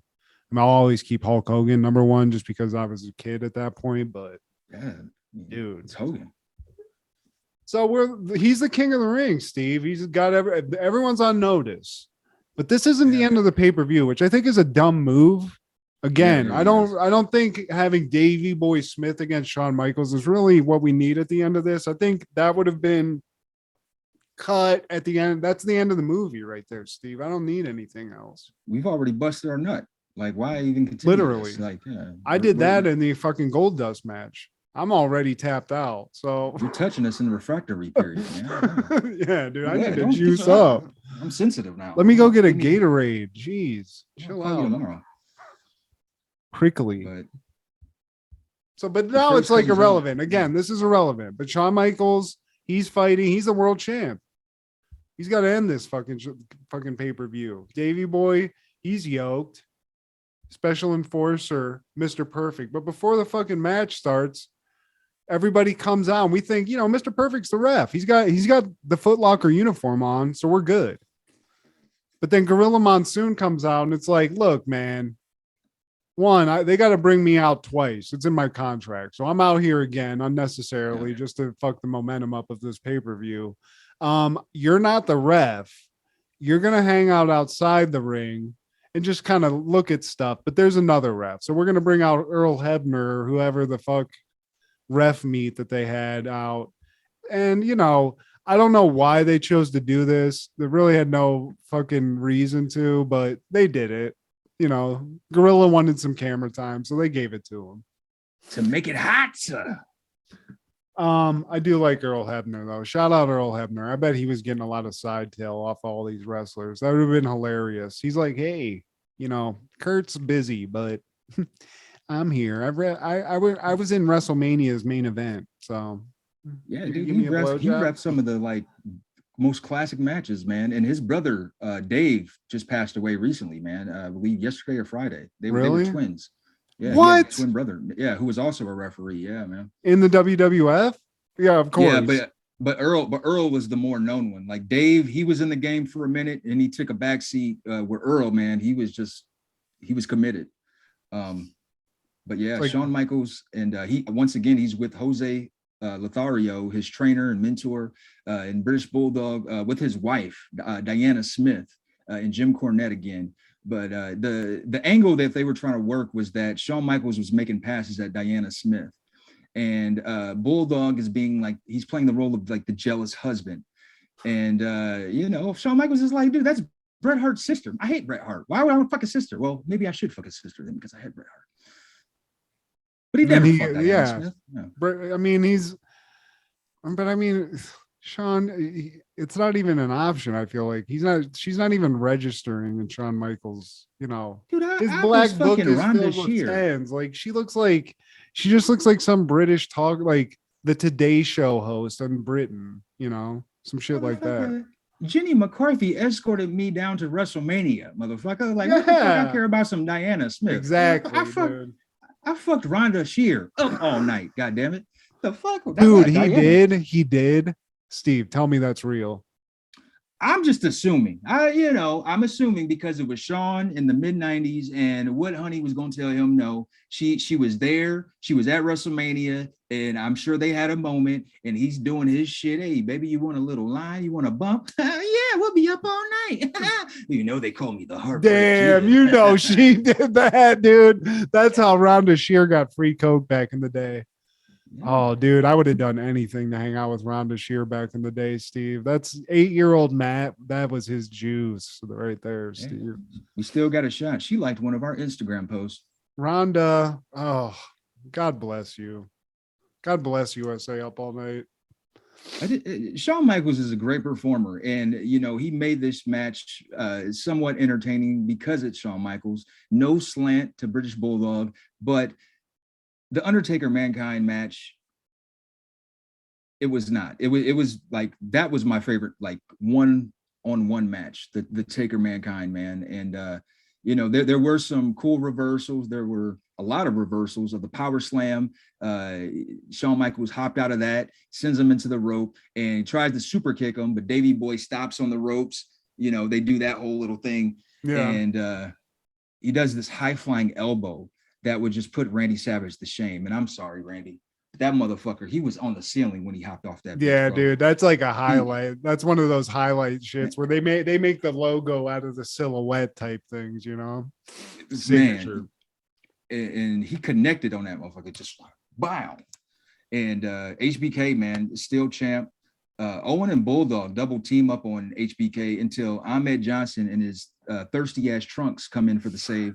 And then Vader comes in to beat up on Ahmed Johnson. He's about to give everybody the Vader splash. But finally, the Ultimate Warrior comes in for the ultimate save. Yeah, he was smoking some PCP backstage. He comes out just juiced up. And then they get into a pose off, which, you know, that's how you end it. That's how you put the exclamation point on the pay-per-view, Steve. Yeah, I mean, you're going to pale in comparison posing next to Warrior any and every time. I'm sorry. And you're a big motherfucker, Ahmed Johnson, but I mean, talking about Ultimate Warrior. He wasn't the aight Warrior. He wasn't the mediocre, lukewarm Warrior. What the fuck are we talking about the Ultimate? Well, I didn't notice the little Aztec little inlays got on the collar there of that fucking dust, dude. How much do you think these people like? Did they get to keep these things? Does Ultimate Warrior have all these dusters? Does Jimmy Howard have all the outfits? He paid for them. Please, we got to figure this out, Steve. I've mentioned this before, but we need to have a museum of these outfits.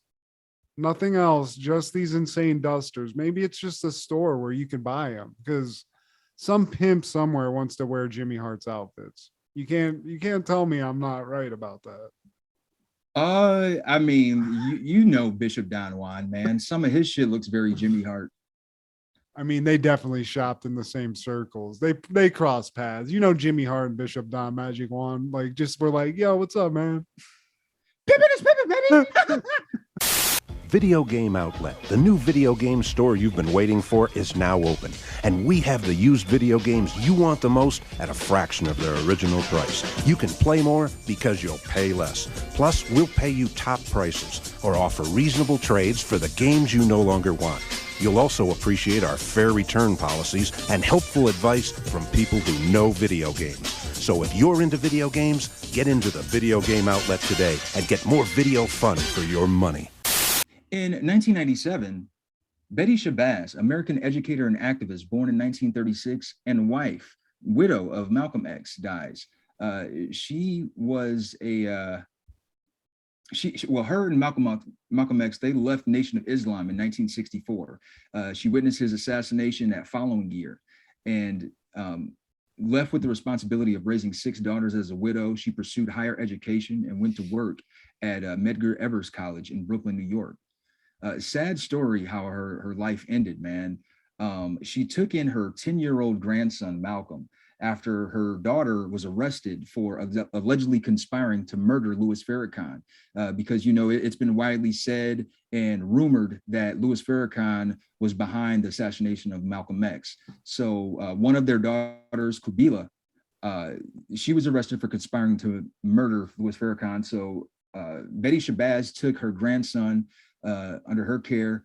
And in 1997, the grandson, who was 12 years old at this point, set fire to her apartment, and Shabazz suffered severe burns and died 3 weeks later as a result of her injuries. Jesus. And, the grandson was arrested for manslaughter and arson, and he had to spend 18 months in juvie, man. So yeah, dude, it's unfortunate. And you know, she, just like me, man, my grandmother took me into her guardianship, man, and I just couldn't help. I couldn't imagine, man, and being 12 years old, dude. That shit's like a horror movie, dude. That's some fucking, like, that's insane. Yeah. So R.I.P. to Betty Shabazz, man. But on that following year, The Real World is airing their second episode of the Seattle series called Filling Out Each Other, or no, Filling Each Other Out. Freudian slip, Steve. You wished. That's that's what we get used to with Real World. At some point it became a Bad Girls Club situation where it was alcohol, like a nice house, and a lot of like blurred out sexual images and like parties and stuff. Seattle, that's not the right picture, Steve. It's totally not them. Why did you give me that, Google? I didn't ask for that. We're just gonna keep it on Stone Cold and Doc Henry. But I remember watching this. This was actually like sort of for some reason I watched this season of the show.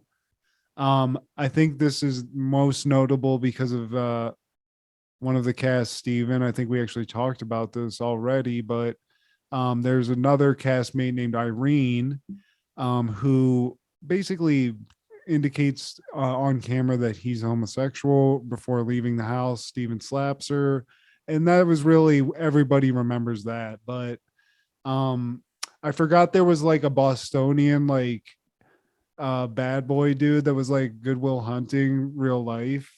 David, the show, yeah. David, a very eloquent fucking woke Boston bro. Yeah, the most woke of Bostonians that you could ever find. Not but Bill Burr. Some hotties in this one. That's why I remember this. I think I was into the Asian chick in this. Me too. She is sexy. I don't want to say it. She reminds me of somebody we went to high school with. Oh yeah, I know who you're talking about. But I mean, our only reference point of high school. yeah, but anyway, but all of them are hot. And also something that this season did cover that was really fucked up, I remember, was I think her name's it's the one with the curly hair. Lindsay.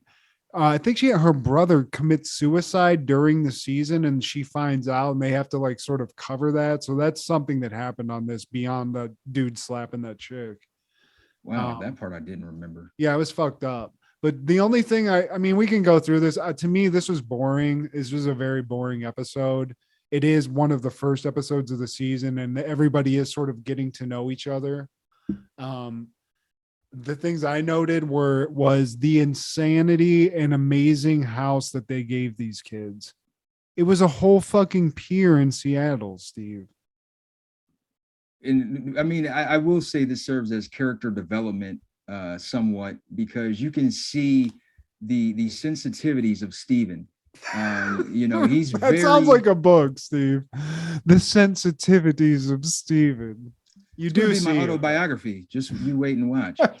And like really, like we're gonna get to that too, man. But like I said, I really feel like it's somewhat of a character development, because we're seeing the different relationships that are starting here in Seattle, and we see the two girls geeking out over some Seattle brew. I believe that's Lindsay and not Janet. Rebecca. Yeah. And then Nathan, we're seeing he has issues with his girlfriend, Stephanie, who's off to college. And let's just be frank. Stephanie comes across as a very bratty bitch. Yeah, she's fucking pissed that he's having a good time, basically. So she's like, either you need to come back here, or I'm going to quit school and come hang out with you. And she's just basically trying to make his time away miserable. Yeah, keeping him on the phone constantly. Fucking saying depressing things to him, and he's just sitting there while he's in a mansion in Seattle hanging out on camera. He's on the phone, Steve. He's just hanging out at the desk. And this bitch is over here making ultimatums and shit, talking about either I have to drop out of school or I have to break out with you. Bitch. So if you drop out of school, you're gonna hold that shit over my head for the rest of our life, or as long as I'm gonna be with your crazy ass. Bitch, stay in school. Bye. Like Nathan, the Bostonian, he's really like a Dr. Phil, honestly. He's like sort of knows everything. He's very sage-like, Steve. And he even says to this dude, he's like, dude, she's doing you dirty, bro. Like, you should be here enjoying this. Look where we're at. We're in Seattle. We can go see Frasier anytime we want. We can go get a fucking cup of Joe at Cafe Nervosa. We're living in a mansion that occupies the whole space of a pier, Steve. It's a pier. The Bruce Lee statue? No. We got a jacuzzi with a garage door. We can just fucking, and they use that quite a bit. So he's like, get your shit together. Let's bro up. We're going out to the bars. We're doing straight this. Up. And I think the Asian girl kind of likes you, bro. That's just me, though. I don't know. You didn't hear that from me. Yeah, dude. And Janet is sexy. But this is like very low key. Everyone's just sort of nice. Even Steven, who is sensitive, like he goes out with Rebecca. They go out to see like the sights in Seattle, and they have a great time. Yeah. So he's not like immediately set up like that, but then they go out. They're getting fucking sexy. Fucking, they're going out like David's gonna get laid. You know, like it's a foregone conclusion at this point. Looks like a young Andy Garcia. He's Good Will Hunting. He's literally the movie Good Will Hunting brought to life. He just has a dark haircut. So, they go out there, everybody gets ready. They get to the bars, they go out to a couple of bars. Nathan, David, they're meeting some ladies. They're having some fun. And all of a sudden, yeah, they're looking great. I mean, pop collar too. They might, a nice button up. This is a different style. That's one thing to know. When I show this, look at the style of these guys. They're going out. They look like they're going to a temp job. This is my style, actually, Steve. This is like what I adhere to, and I see now. That's why I'm wearing a shirt with some patterns on it, because I can't look like I'm going to a temp job anymore. I'm going golfing now. That's my new fucking. I'm going to Margaritaville. Okay. It looks like showcase cinema carpet. I like it. Thank you. It is. I actually ripped some of it up, and that's what I'm wearing right now. It's itchy, but I think it looks great. I miss showcase cinema. But so they go out. Nathan David, we see him hanging out, and honestly, like they're not even really trying to hook up with the chicks they're living with. They're just hooking up with some chicks like at a bar. And That's game. Yeah, dude, they're like David's like, 2 + 3, whatever. I'm fucking Boston, and they, I'm from humble beginnings. I worked at a car wash. My dad worked at a car wash. We give the money to Ma every payday, and she would make meals for us. She would make something out of it. We didn't make a lot, but that made us stronger, made us tougher. So they're about to get laid, but Steve, they're not able to get into one of the bars. And Steven, he takes it personally and he tries to just let it go. Rebecca's like, you know what? I want to go home anyway. And Steven's like, yeah, but hold on. Give me one more shot. I'm going to see if I can talk to this bouncer again. And I'm sure he said something probably not great to the bouncer because he has like a really an energy, like a bitchy energy, Steve. I feel like sassy. Exactly. I feel like maybe that's what happened, but whatever. He's not allowed into the bar, and eventually he just sort of eats it. And you can tell like he's one of these people that he can't really let something like that go. But he just leaves with Rebecca. They go home, but he's harboring sort of this bitchy resentment that, yeah, Dave and fucking the other Nathan, they should have came with me. He even like yells into the bar like, we're going. It's like, okay. See you at the crib. All right, bro. Very bitchy. So he goes home and he's in a tizzy, Steve. He's got to type in his diary now about his feelings. And so that happens.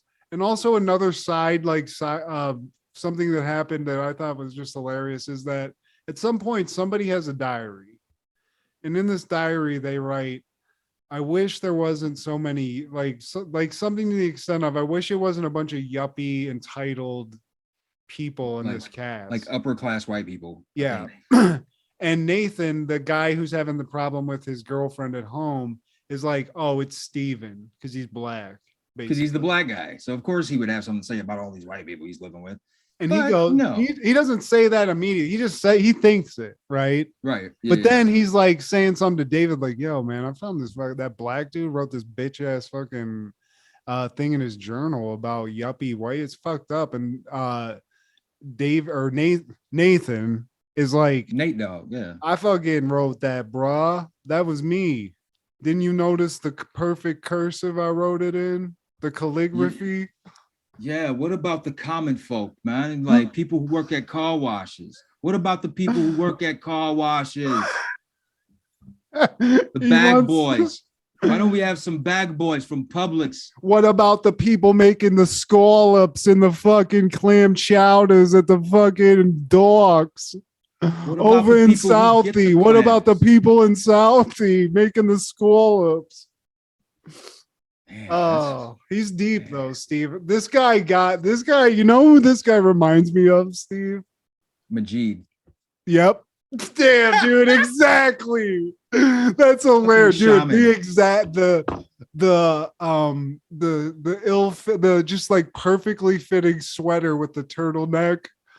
The quiet stares, the intense, yeah, dude, all that. Majid, I know you're out there somewhere, you son of a bitch. There's an acoustic guitar hanging in that bedroom waiting to get panties moist. Hey, what's up, ladies? That kind of energy. For sure, bro. For sure. Hey, what's up? Oh, the guitar. I do a little something. No. That's hilarious. You knew exactly what I was thinking of because that's who this is, Steve. But he's deep. He's the kind of deep that writes in a journal and then not only writes in the journal, but rips it out and just leaves it folded up mysteriously on a counter someplace, just so people think about it, you know? Like he's the Riddler or some shit. He just wants to start a conversation, you know, because that's how I deep was he supposed is. to be the Riddler. But they picked James Carey. I can't blame him. He was good in Ace Ventura, but I could have been the good Riddler too.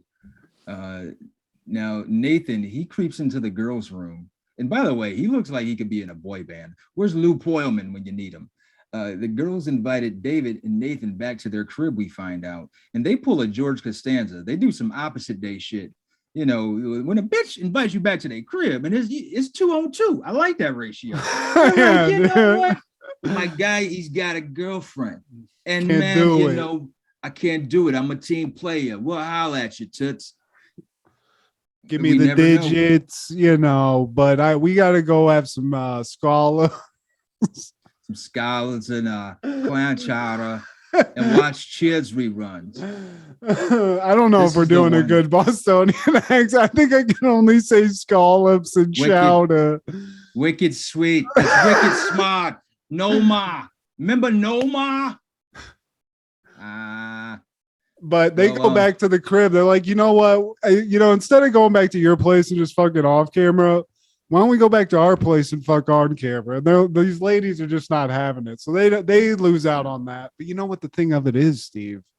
Both these dudes, they're just sex machines in this house. All these chicks want to bang except Irene.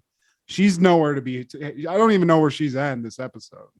Oh, she was there for like 2 seconds. I saw her twice for like 2 seconds each because she's rather homely. She's pretty frumpy. And like she's knitting in a corner someplace and having some tea. She's reading the Iliad and quilting. But now that everybody comes home, Steven, he just he took a couple of real rapid fire L's, at least in his head, and he just is not ready to let that go. So he tells Nathan, he's like, hey man, why'd you guys not go with us? And Nathan does exactly what you said before. He's like, what are you talking about, man? What are you talking about? Bro, I looked you in your eyes, man, and you said like it was okay. I asked if like you might like, man, we got some heist situation set up here, man. And we got a good thing going here, man. What are you doing? We got to go get some scallops. We're taking these girls out for some oysters and some scallops. And if that's how you felt, man, if that's how you took it, then I apologize. Yeah, and I mean, Steven even just sort of, I don't know. He can't let it go, Steve. He's just kind of being a bitch, you know, really. This sets him up to sort of be a villain in this season. I think we see it now that we know what happens. I think they figured this out, you know, exactly. Yeah. He's pissed a lot. I mean, he gets pissed off. Like, it's like, okay, you didn't get let into a bar. That's kind of fucked up. We've been there. We went to some places in LA where that kept happening. And I remember that happening and it's annoying, but then you go, you know what, let's go smoke a blunt. Now we have an opportunity to smoke a blunt. Yeah. So let's go pursue that opportunity instead. Don't just sit there and go, why didn't you come home with me? We're why bros. Did you guys get pussy. I want to get some pussy too. Yeah. Well, dude, if you stop acting like one, maybe they can pick up on that energy. No, we were gonna go someplace else, and you said we were all going out together. It's like, god damn, dude. Okay. And hated it. Yeah. And like, dude, I don't think Steven smokes. That's Steven. I don't think he smokes. And like, that's to his detriment because that would probably save his mood, his energy, and the way he's looked at throughout the series, man. Because even when the guys get home, Nathan and David, Lindsay and Janet, they come in. They come in and hop on David's bed. They hop on Nathan's bed. And then they show Steven in his bed. Like Chad. Yeah, dude. Yeah, Chad. But he's trying to like, he's trying not to look butthurt about it. I'm just a token black. Oh, you guys are having fun, right? You guys are silly. Somebody touch on it, please. Why can't they touch on it? It hurts. But yeah, so I mean, this is where we're at. This is real world Seattle, Steve. Living in a mansion. Everyone's gonna fuck in that jacuzzi. That jacuzzi's gonna be egg drop soup by the end of the season. It's gonna be just a petri dish of just jellies, and smellies, dude, and it's gonna be gross. But I remember liking this season. I was still into this show at this point. It hadn't become the insanity it became even like a couple years after this. These kids were still not just like Instagram hoes and like models just getting drunk in a house or doing like combat sports against each other. Yeah, I didn't care for that shit. But like I think I dropped off the following year. So this was 98, 99 was Hawaii. That was with Tech and Ruthie. And shit got really crazy. That bitch almost died like 2 or 3 times. And I don't remember what was after that, man. No, that's when I clocked out. Tech Money, the alcoholic Hawaiian chick. There was a chick on there I remember thinking it was so hot. Now I don't have a memory for it, but I gotta say, my personal favorite here, Janet. Janet, you have been crowned the queen of Real World Seattle. You are gorgeous. Yeah, she is. I wonder what she looks like now. She's probably a model or something, dude. I would hope so. Maybe she's probably like a physicist or something. I really see something great for Janet. Is it because she's Asian? No, it's just she had an energy. She seemed like super like low. She wasn't like cocky about it, but I feel like she was the smartest person there. Because she wasn't really other than getting in a bikini and getting a hand massage from a dude on camera, she really seemed to be a pretty normal person. Like a lot of these people, it's like that blonde chick, Rebecca. She just seems like somebody that we went to Perrysburg High School. Like Rebecca Lord. She didn't seem like somebody that was going to be like on a television show. All these but people. You know what she did do? And during this season, she recorded a song with Sir Mix-a-Lot. Rebecca Lord, yeah. Rebecca Lord. She was an aspiring singer, and she's not too far from your neck of the woods, man. She's from Charlottesville, Virginia. That's where my doctor's at. I'll go. Well, let's go get an interview, Steve. I'll fly you up. We'll go talk to Becca. See what's up. What's the real tea about Real World Seattle? And good old Nathan Blackburn. He's from Chesterfield, Virginia. I feel like Nathan's a rough hang, Steve. I feel like there's going to be a lot of things said that you just don't want to be a part of, Man. You just want to get away from him. But Nathan, I want to hang out with. I want to see what's going on with that guy. That guy's got some stories. David, the Bostonian? Yeah, David. I'm sorry. Yeah. I think we kept fucking the name up, but the Bostonian guy. Yeah, I did. But that guy, I'd like to hang out with him. He's cool. He's cool. He's wicked sweet. He's wicked smart, Steve. He's having a couple of scallops, and I'm sorry. I just can't. It's addictive, isn't it? It's awesome. I wish I could do it and not laugh, but I'm not an actor, so what can I say? All of these athletes are pussies. They're no Larry Bird. They're no Larry Bird. They're no Kevin McHale. Wow. I don't know. I don't know. That's Black Bostonians. I don't know. I want to know how they sound. I guess listen to some more Gangstar. But any callbacks, honorable mentions, or blood in your stool? Well, I mean, I guess my honorable mention goes to Jerry the King Lawler for being maybe one of the greatest crowd work / roast sessions of all time. Def Comedy Jam would blush, dude. I mean, he roasted a kid. I think he said something like, "Are you that ugly, or did your neck swallow your face?" or some shit. It didn't make sense. Yeah, something. Yeah. But shout out to Jerry the King, man. Is he alive? He's alive. Yeah. He's still alive. His son isn't, but yeah. Okay. Well, I'm sorry for that tragedy, but Jerry the King, I mean, get on a roast. Get on a fucking roast immediately. Oh, dude, he has a roast. Like it's not his roast. It's the guy that does all the wrestling podcasts, Conrad. He is it was like Jerry Lawler, a bunch of like wrestling personalities and comedians, but Conrad, I can't remember his last name, but yeah, I'll have to check that out. That's awesome. What about you, Steve? Man, well, in 1999 the Nanny series finale is held. They had a double-parter, two-parter, Maggie's wedding and the baby shower, but who cares? It was the Nanny. I mean, Fran Drescher's hot.